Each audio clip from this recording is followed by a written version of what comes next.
नमस्कार मंडळींनो, मुरांबा मालिकेच्या आजच्या भागामध्ये आपलं मनपूर्वक स्वागत आहे. आणि त्यामध्ये आता रमानी कंपनीमध्ये भन्नाट आयडिया दिल्यामुळे सगळेजण इकडे आता खुश असतात.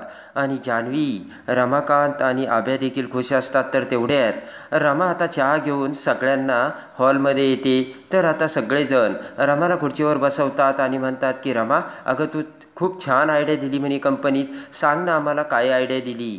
तर आता रमा म्हणते हो हो दिली ना, मी खूप छान आयडिया दिली. तर आता जान्हवी म्हणते की सांग ना मग कोणती दिली. तर आता रमा विचार करते की आता यांना मी काय सांगू.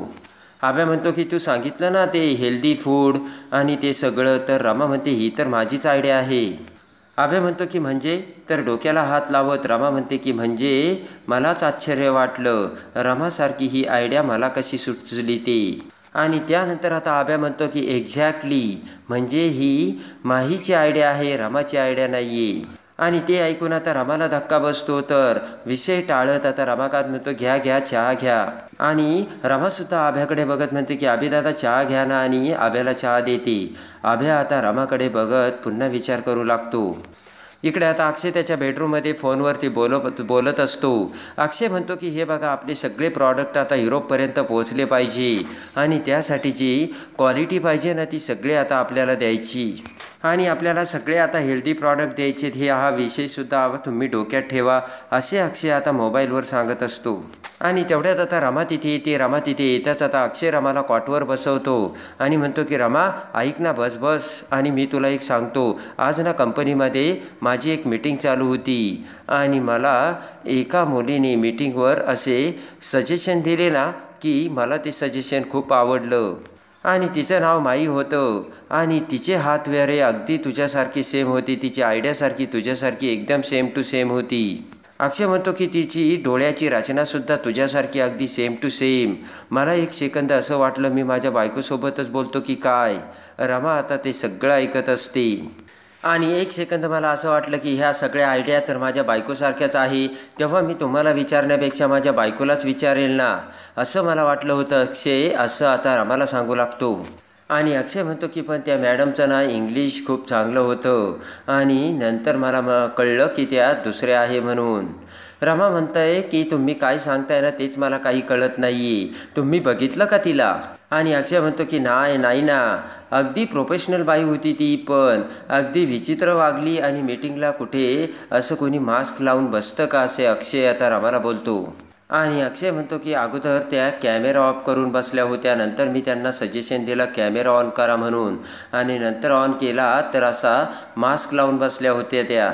अक्षय हसतच म्हणतो की बोलत तर त्या होत्या, पण मला असं वाटलं की विचार फक्त तुझ्याच मेंदूचा आहे तो. रमा म्हणते की अहो तुम्ही असं का बोलताय, एकसारख्या म्हणजे की आम्ही दोघी काय एकसारख्या वाटलो की काय. अक्षय म्हणतो नाही ना, तिचं इंग्लिश खूप चांगलं होतं. आणि रमा उठून जावं लागते. अक्षय म्हणतो की अगं बस ना, त्यांचं इंग्लिश खूप चांगलं होतं, पण तरीसुद्धा तुझ्यासारखंच इंग्लिश होतं त्यांचं आणि तुझीच त्यांची शब्दांची रचना होती. म्हणजे अगदी थॉट प्रोसेसरसारखं, म्हणजे तुझ्यासारखं त्यांचं इंग्लिश होतं, असे अक्षय आता रमाला समजावू लागतो. रमा म्हणते की थॉट प्रोसेस म्हणजे. तर अक्षय म्हणतो की अगं विचार करण्याची पद्धत अगदी तुझ्यासारखी, असं मला म्हणायचं आहे. रमा म्हणते की जगात ना अशी खूप माणसे आहेत जी एकसारखी विचार करतात, तेव्हा त्यात काय नवल. तर अक्षय म्हणतो की तेच नवल मला वाटतंय, म्हणजे त्या अगदी तुझ्यासारख्या विचार करत होत्या, त्याचंच तर मला नवल वाटलंय. आणि त्यानंतर आता रमा म्हणते की तुम्ही ना कसलाही विचार करता, चला बरं तिकडे. सगळे जेवायचे थांबलेत आणि रमा उठून जाऊ लागते. तेवढ्यात अक्षय आता रमाचा हात धरतो आणि म्हणतो की थांब रमा, अगं उद्या पूजा आहे. ते ऐकून आता रमा म्हणते की कसली पूजा. आणि त्यानंतर आता अक्षय म्हणतो की तुला काय हवं. तर रमा लाजते. तेवढ्यात आता अक्षय उठून उभा राहत म्हणतो की रमा तू अशी लाजतेस ना, काय दिसतेस, अरे बापरे. रमा अजूनच लाजते आणि म्हणते चला जेवायला, आणि रमा बाहेर निघून जाते. आणि त्यानंतर आता इकडे दुसऱ्या दिवशी सीमा तिची आवरून सगळी नवीन साडी घालून देवासमोर आलेली असते. पूजेची आता सीमाने सगळी तयारी केलेली असते. आणि आता तेवढ्यात पाठीमागून आई आजी तिथे येते आणि सीमाला म्हणते की सीमा, अगं थांबव हे सगळं, तू रमाचं लग्न लावून देतेस. ते ऐकून आता सीमाला धक्का बसतो आणि सीमा आई आजीकडे बघते. आणि त्यानंतर आता सीमा म्हणते की रमा अक्षयचं नाही, अहो माही आणि अक्षयचं म्हणा आता. ते ऐकताच आता आई आजी म्हणते की नाही गं सीमा. तेवढ्यात आता मयुरी तिथे आवरून येते आणि आता मयुरी म्हणते की आपण कसली पूजा करतोय, आज तर अक्षय तृतीया आहे आणि मला तर हे सगळं नवीनच वाटतंय. तर सीमा म्हणते की अगं मयुरी, त्याचं काय आहे ना, ती माही आहे आणि आपण पूजा ही माही आणि अक्षयसाठी करतोय. म्हणजे त्याचं काय आहे ना, जोपर्यंत पूजा होत नाही तोपर्यंत अक्षय आणि माही एकत्र नाही येऊ शकत, असे सीमा आता मयुरीला समजावते. सीमा म्हणते की मी ना खूप मोठी आयडिया चालवली, म्हणजे ही पूजाच असणार आहे, पण त्या पूजेमध्ये ना लग्नाचे सगळे विधी होणार आहेत. आणि त्यानंतर आता हसतच सीमा म्हणते, मयुरी चल बरं तू माझ्यासोबत, बाकीची आपण तयारी बघूयात.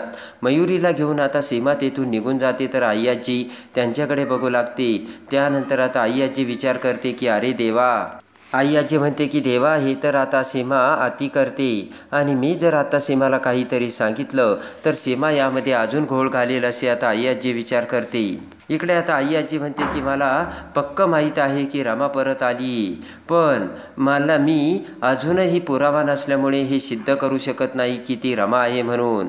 मला पक्क काही असं सांगता येणार नाही आहे आणि सगळ्यांना ठणकावून देखील बोलता येणार नाही ही रमाच आहे म्हणून, असा आता आई आजीने विचार केलेला असतो.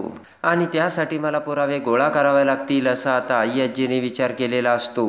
इकडे आता अक्षय हा हॉलमध्ये येतो.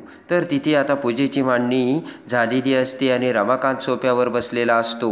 आणि एरझऱ्या मारत आता अक्षय विचार करतो की काय ही रमा कधी आवरून लवकर येणार आहे काय माहिती. अक्षयकडे बघत आता रमाकांत म्हणते, ओ अक्षयराव, काय चाललंय तुमचं? रमाकांत म्हणतो की ओ अक्षयराव, रमाची काय एवढी वाट बघताय, दररोजच बघतायत ना. तर आता अक्षय म्हणतो की त्याचं काय सांगू तुम्हाला, रमाला मी दररोज बघतो, पण रमा ना अशी समोर आल्यानंतर अजून तिच्याकडे बघावंसंच वाटतंय आणि ती कधी समोर येईल याची उत्कंठा लागून राहिलेली असते. रमाकांत म्हणतो की ॲक्च्युली असंच व्हायला पाहिजे. अक्षय आता खुश होतो. आणि तेवढ्यात आता रमाकांत हा उठून उभा राहत अक्षय समोर येत म्हणतो की ते बघ, रमा आली. दरवाजा उघडून आता भरजरी नवी कोरी साडी घालून रमा ही आता बाहेर आलेली असते. आणि रमाकडे आता अक्षय बघताच आता रमाचे ते सौंदर्य बघून अक्षय आता एकटक नजरेने रमाकडे बघू लागतो. आणि त्यानंतर आता रमाकांत तेथून निघून जाताच रमा ही एकटक नजरेने अक्षयकडे बघत अक्षय समोर येते. आणि तेवढ्यात आता अक्षय रमाला बघून म्हणतो की वाव, किती सुंदर दिसतेस रमा तू. रमा पुन्हा आता लाजून चूर होते. अक्षय आता रमाकडे बघत म्हणतो की वाव, तू मला खरंच कधी खूप सरप्राईज सारखं वाटते. आणि अक्षय म्हणतो की मला कधी कधी तू एकदम स्वप्नसुंदरी वाटते, तर कधी आदर्श मंजुषा वाटते. आणि अक्षय म्हणतो की कधी तुम्हाला मदन मंजिरी वाटते आणि आत्ता तू कशी दिसतेस माहिती आहे का, असे म्हणत अक्षय आता रमाकडे बघत हसू लागतो. आणि अक्षय म्हणतो की आज तू खरी रमा दिसतेस. तर रमा म्हणते की काहीही काय बोलताय. आणि रमा म्हणते की मी पहिल्यांदा अशी कुठे तयार झाली का, चला आपल्याला पूजेला बसायचंय. आणि लगेच आता अक्षय रमाकडे बघतो आणि रमा आता अक्षयपासून लांब जाऊ लागते. आणि तेवढ्यात अक्षयचे लक्ष रमाच्या पायाकडे जाते. रमाने तिच्या पायात पैंजण घातलेली असते आणि रमा जात असल्याचे बघून पटकन आता अक्षय म्हणतो ए रमा. तर रमा ही तशीच थबकते. अक्षय आता रमाजवळ येतो आणि त्यानंतर आता अक्षय म्हणतो ए रमा, तुझ्या पायावरती त्या जागेवरती तिथे जन्मखून होती ना, ती जन्मखून कुठे, हे असं लाल का दिसतंय. तर आता रमा म्हणते की जन्मखून मला नाही माहिती. रमा म्हणते की अहो जन्मखून होती, पण त्या ठिकाणी लागलंय ना आणि म्हणून तिथे जखम झाली. तर अक्षय म्हणतो की अरे बापरे.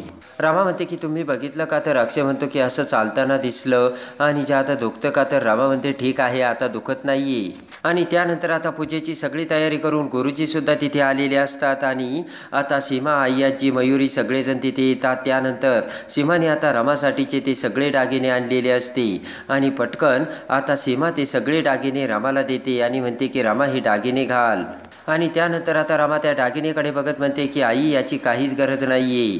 आणि तेवढ्यात आता अक्षय रमा अक्षय नावाचं ते मंगळसूत्र घेऊन येतो. आणि रमा अक्षय नावाचं ते मंगळसूत्र अक्षय आता रमासमोर धरतो. तर ते मंगळसूत्र हातात घेत आता रमाला खूप आनंद झालेला असतो.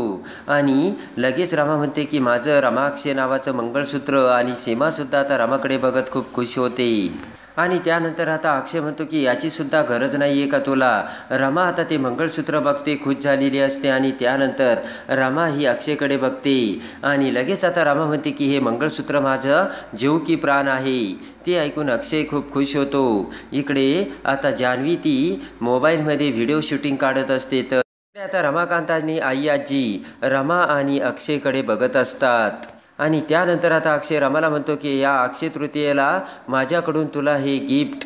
तर आता रमा ही अक्षयकडे बघते आणि त्यानंतर आता रमा खुश होऊन विचार करते आणि त्यानंतर आता रमा म्हणते की अक्षय अखेर माझं मंगळसूत्र मला मिळालं आणि अक्षय हे तुम्ही मला दिलं का. ते आता ऐकताच आता इकडे आई आजीला मोठा धक्का बसलेला असतो आणि आता रमा म्हणते की माझ्यासाठी तुम्ही हे नवीन घेतलं का. तर आता अक्षय म्हणतो की नवीन नाही ग रमा, अगं त्या दिवशी नाही का तू फेटा बांधायला गेली होती, त्या दिवशी या मंगळसूत्राची कडी तुटली होती आणि म्हणून मी ही कडी रिपेअर करायला घेऊन गेलो होतो, असे आता अक्षय हा रमाला सांगतो. आणि अक्षय म्हणतो की आता रमा ही कडी नाही तुटायची, मी अगदी व्यवस्थित नीट लावून आणली आणि घाल हे मंगळसूत्र. तर रमा अक्षयकडे बघते. इकडे आता माही ही तिच्या घरी तिच्या वडिलांचं श्राद्ध घालत असते आणि त्यासाठी तिने पूजा ठेवलेली असते आणि तिच्या डॅडांचा फोटो समोर धरत आता त्या फोटोला माही हार घालते आणि माही म्हणते की डॅडा तुझ्या डॉलला तुझी खूप आठवण येते, जेव्हापासून तू गेलास तेव्हापासून तुझ्या डॉलबरोबर कोणीच व्यवस्थित नाही बोलत, अगदी तुझ्यासारखं तर कधीच नाही. माही म्हणते की कुणीच माझ्याशी प्रेमाने बोलत नाही आणि माझी काळजीसुद्धा घेत नाही आहे. माही म्हणते की त्याचं काय आहे, पैशाने आपण प्रेम नाती हे विकत नाही घेऊ शकत. आणि त्यानंतर आता डोळे पुसत इकडे आता माई म्हणते की पण डोंट वरी डॅड, मी खूप स्ट्रॉंग आहे, तू काही काळजी करू नको, मी सगळं काही व्यवस्थित करील. माई म्हणते की फक्त तू जिथे कुठे आहे तिथे हॅप्पी राहा, बाकी सगळं मी बघून घेईल. आणि माही तिच्या डोळ्यातलं पाणी पुसते. माही डोळे पुसून आता प्रेमाने तिच्या डॅडाकडे बघू लागते आणि तेवढ्यात काव काव असे करत नील तिथे येतो आणि नील त्या फोटोकडे बघत आता सोप्यावर बसतो. रागाने माही आता नीलकडे बघते आणि म्हणते की ही काय फालतूगिरी चालली. तर आता नील म्हणतो की फालतूगिरी नाही ही. त्यानंतर आता लगेच नील म्हणतो की माही ही फालतूगिरी नाही आहे, तू किती सुंदर पंचपक्वान्नाचं जेवण बनवलंस, पण जोपर्यंत तुझ्या डॅडने हे जेवण खाल्लं नाही, तर जोपर्यंत कावळा तू खात नाही ना तोपर्यंत तुझ्या डॅडला कधीच शांती भेटणार नाही.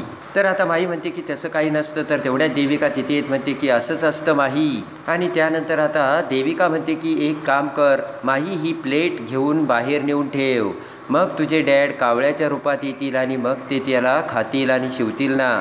देविका म्हणते की नाही तर तुझा डॅडा उगाच नाराज व्हायचा माही. ते ऐकून आता नील म्हणतो की देविका अगं हिचा डॅडा नाराजच आहे. तर लगेच आता माही म्हणते की शट ऑफ, आणि काय बोलतोय नील तुला कळतंय का. आणि माही आता रागाने उठून उभा राहते आणि म्हणते नील तुला काही समजतं का, तू माझ्या डॅडूबद्दल बोलतोय. तर आता नील म्हणतो की तू राग मानू नकोस. आणि देविका बरोबर आहे ना, बघ आता हिच्या डॅडाच्या आवडीचे सगळे पदार्थ हिने बनवलेत की नाही. नील म्हणतो की देविका तूच मला सांगायचीस ना, त्यांना स्कॉच खूप आवडायची आणि मला वाटतं ना या पदार्थामध्ये आपण स्कॉचसुद्धा ठेवायला पाहिजे. तर आता माई म्हणते की शट ऑफ नील. आणि तेवढ्यात आता लगेच देविका म्हणते की अगं तो बरोबर बोलतोय माही, तुझ्या डॅडूला तुझी खूप काळजी वाटत असेल ना, आणि हल्ली तुझ्या मनासारख्या गोष्टी देखील घडत नाही आहे. बरोबर आहे, म्हणजे तुझ्या डॅडाचा आत्मा ना कुठेतरी आता अशांत आहे.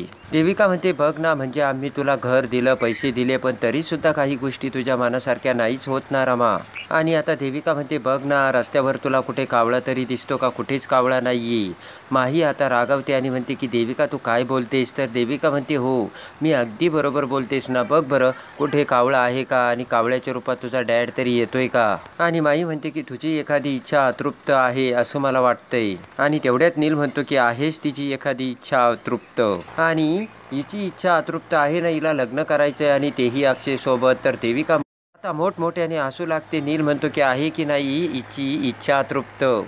आणि त्यानंतर मात्र इकडे माहीला यांचा खूप राग आलेला असतो. तर नील आणि देविका मोठमोठ्याने आता हसत असतात. इकडे आता मात्र पूजा होता क्षणी इकडे आता रमासोबत भयानक घटना घडते आणि रमाला खूप ताप आलेला असतो आणि लगेच आता रमा ही कॉटवरती झोपते. तर आता सगळेजण रमाभोवती जमा झालेले असतात. आता सीमा आणि अक्षयने रमाच्या डोक्यावरती मिठाच्या पट्ट्या ठेवलेल्या असतात आणि आता रमा ही बरळत असते आणि रमा म्हणत असते की मला अक्षयकडे जायचे.